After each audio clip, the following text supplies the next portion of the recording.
a number of the comments that I always gather, where is there any hope? How can we hope for anything here? And the answer to that is, um, stop thinking about individual crises. I mean, still participate in those. We need to protect our Somali neighbors. We need, what the things that ICE is doing are unconscionable. All of those things are still there and must be combated. The bigger picture, though, certainly seems to be an executive branch that is increasingly just essentially saying F you to the American people. And the question of how elected Republicans and other people in the country will respond to that. And if you're an elected Republican, what does that look like? Trump is falling apart. Watch him. He is falling apart. He's under enormous stress. He can't stay awake in his own televised cabinet meeting. He's got incompetent people around him who are committing war crimes. And those Epstein files are, I believe we're 19 days toward the deadline of when those things have to come out.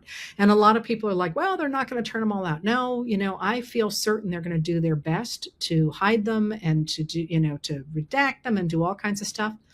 But I keep saying to you, think of how many people have seen them and who can say, wait a minute here, I saw that document and what's missing from it is X.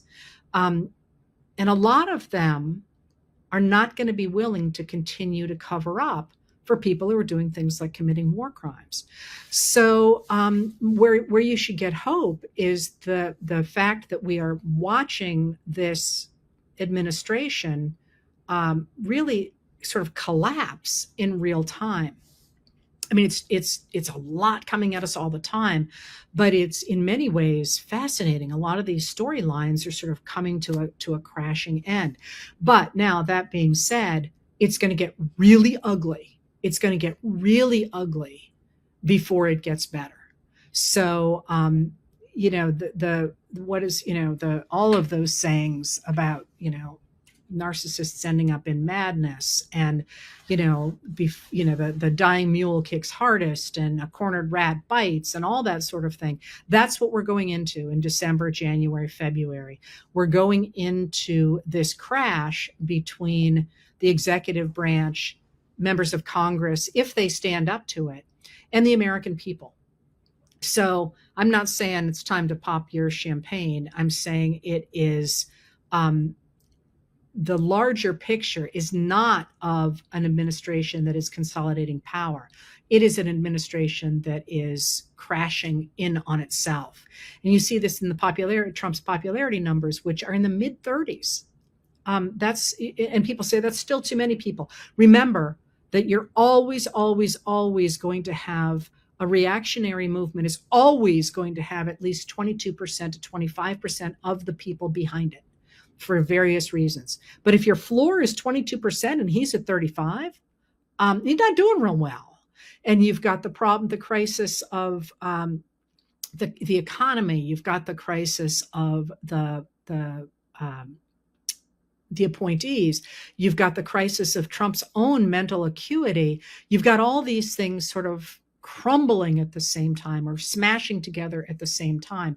Imagine what it would look like if you had a mentally competent, quite skilled politician doing what, consolidating the kind of power that Trump is doing. It'd be a very different story altogether. So that's out there in this moment as well. Let me see, did I get everything here? Yeah, I think I got everything that you were interested in, at least that I could do in this amount of time. So what would I tell you to watch now? If I were telling you what are the things to watch, I'm watching Trump's brain. First of all, that's the first thing. And second of all, watch what especially the Republicans in the Senate do. That's where the real pressure is starting to ramp up, but there should be a lot more of it. And it'll be interesting to see what happens in that Tennessee special election. Now, a lot of you have asked me to predict what's going to happen going forward. I don't know. We've never been in a moment like this in American history before. But I will tell you this: now is the time to keep the pressure up. And for the next several months, by the way, when it is time to breathe, I will tell you when it is time to breathe. But right now, the more involved you are at the local level, at the state level, in protests, and those protests are economic as well as political, um, is supporting your neighbors, all the things that people are talking about doing out there. Um, Spreading the word. What needs to happen is more Americans need to understand what is happening and why it matters, and also articulating what we want going forward, because we are not going back to January 19th, 2021. We're just not. But if we're not going to do that, let's make it better. Like, what are the issues that matter to you? I mean, I care about universal health care, but mostly I care about education and journalism. That's where my muscle is going to really go, is into trying to reshape American education. Figure out what your lane is and start getting involved with people who do that. That doesn't mean we have to have all the answers, but it does mean that when we hit the ground running, we want to be able to articulate what we want. And crucially, we want to have people in office who will be able to translate those desires into actual legislation and funding, that's actually quite hard as well. And we haven't talked a lot about that on in this channel, but I will, because articulating what you want is really important. But then electing the people who can pull the right strings is key to making those ideas actually become reality. And those are not the same skill sets. We need both of those sets of people. The people who can best articulate what we want are almost never those people who can figure out how to create coalitions that make them happen. And people often make that mistake of thinking that somebody who articulates a vision very well is going to be able to make it happen. It's just a different skill set, and they can't do it. And similarly, sometimes you want those invisible workhorses because they know which buttons to push to get enough people on board to make something happen. So going forward now, keep up the pressure and don't get discouraged. What is happening is horrific. Don't forget that ever, because that's really important that we keep that naivete, if you will, to care deeply about our humanity and our laws. But while keeping that in mind, it's important to remember that the larger picture is one in which this administration is under enormous stress, and the momentum is on the side of those people pushing back against it.